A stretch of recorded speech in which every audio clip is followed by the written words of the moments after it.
My name's Holly, I'm from the Family Room, and this is 5-minute birth classes. So we're starting from the start, first trimester. How do you get pregnant? And what happens when you do? So you have a period.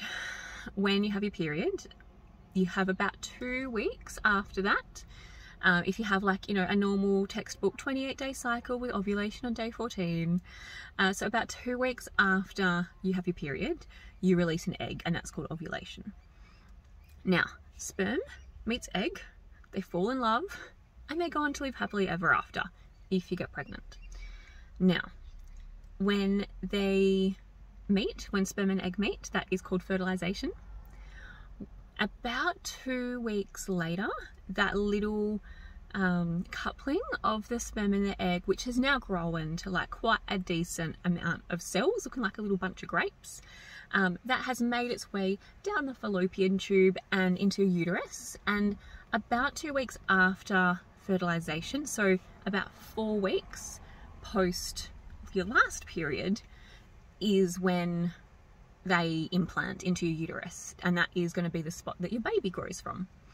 Now, this implant can actually create what we call an implantation bleed. So you can get a little bit of bleeding or spotting or cramping with this. Some people get it confused with their period because it can be very similar. So sometimes your baby can be tricky.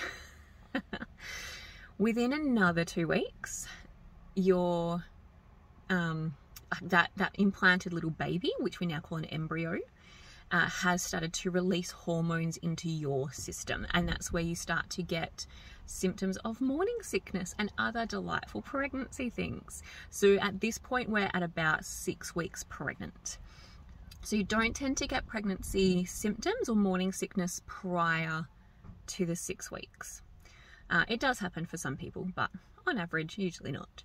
So symptoms include changes in how you feel in your body and mentally, emotionally, how you act, a lot of fatigue, because it is a massive, massive transition for your body. It's getting hit with a whole whack of hormones all at once. So the two main culprits are progesterone and estrogen. So these are the hormones that show up in really big amounts, and they keep you pregnant, which is great. That's, if you're wanting a pregnancy, you need these hormones to work really, really well.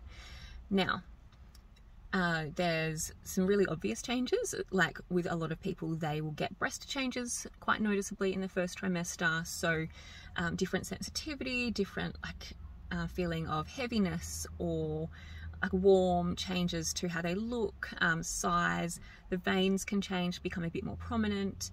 Your nipple and your areola can get darker or bigger or change in shape, all totally normal.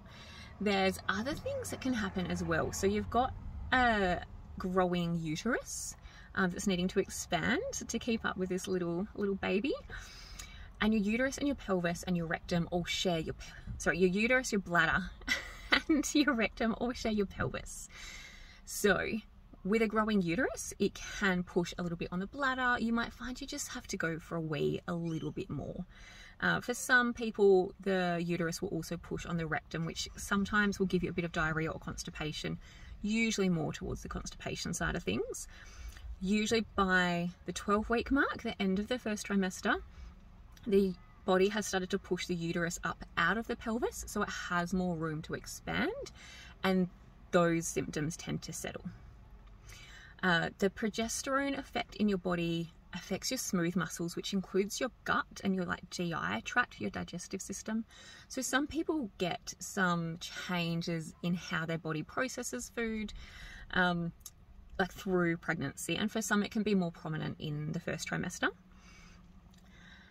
Emotionally and hormonally and mentally and physically, it is such a big transition. So there can be a lot of fatigue, a lot of emotional uncertainty, especially if it was a bit of a surprise pregnancy.